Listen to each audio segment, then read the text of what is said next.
আয়াত 17 مثلهم كمثل الذي استوقد نارا فلما أضاءت ما حوله ذهب الله بنورهم وتركهم في ظلمات لا يبصرون অনুবাদ তাদের উপমা ওই ব্যক্তির ন্যায় যে আগুন জ্বালালো তারপর যখন আগুন তার চারদিক আলোকিত করল আল্লাহ তখন তাদের আলো নিয়ে গেলেন এবং তাদেরকে ঘোর অন্ধকারে ফেলে দিলেন যাতে তারা কিছুই দেখতে পায় না তাফসির 1 নং ফুটনোটের বিবরণ আল্লাহ তাআলা এখানে মুনাফিকদের সম্পর্কে দুটো উপমা দিয়েছেন ইবনে কাসির বলেন দুটি উপমা দু ধরনের মুনাফিকদের জন্য দেয়া হয়েছে প্রথম উপমার মর্মার্থ হল মুনাফিকরা হল এমন ব্যক্তির মতো যে ব্যক্তি অন্ধকারে থাকার কারণে অনেক কষ্টে আগুন জ্বলিয়েছে যার আলোতে সে ভালো-মন্দ চিনতে পেরেছে এবং আশা করছে যে এ আলো তার জন্য স্থায়ী হবে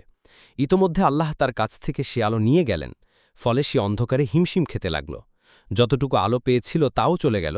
কিন্তু রয়ে গেল কষ্টদায়ক আগুন এতে সে কয়েক ধরনের অন্ধকারে পতিত হল রাতের অন্ধকার মেঘের অন্ধকার বৃষ্টির অন্ধকার এবং আলোর পরে হঠাৎ করে সৃষ্ট অন্ধকার অনুরূপভাবে মুনাফিকদের অবস্থা হল তারা ঈমানদার থেকে ঈমানের আলো পেয়েছে তাদের কাছে সে আলোর লেশ মাত্রও ছিল না তারপর যখন তারা সাময়িকভাবে এর দ্বারা আলোকিত ও উপকৃত হল পার্থিব জীবনে হত্যা থেকে নিষ্কৃতি পেল সম্পদ রক্ষা পেল এবং সাময়িক নিরাপত্তা লাভ করল ইতোমধ্যে তাদের উপর মৃত্যু এসে পড়ল ফলে সে আলো থেকে সম্পূর্ণরূপে বঞ্চিত হল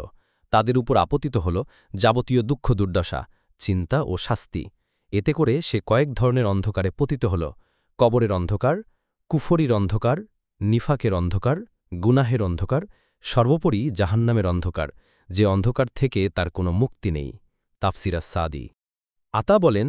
এ আয়াতাংশ মুনাফেকদের দৃষ্টান্ত তারা প্রকাশ্য দৃষ্টিতে ভালোমন্দ দেখে ও চিনে বটে কিন্তু অন্তর্দৃষ্টি অন্ধ হয়ে যাওয়ায় তারা তা কবুল করতে পারে না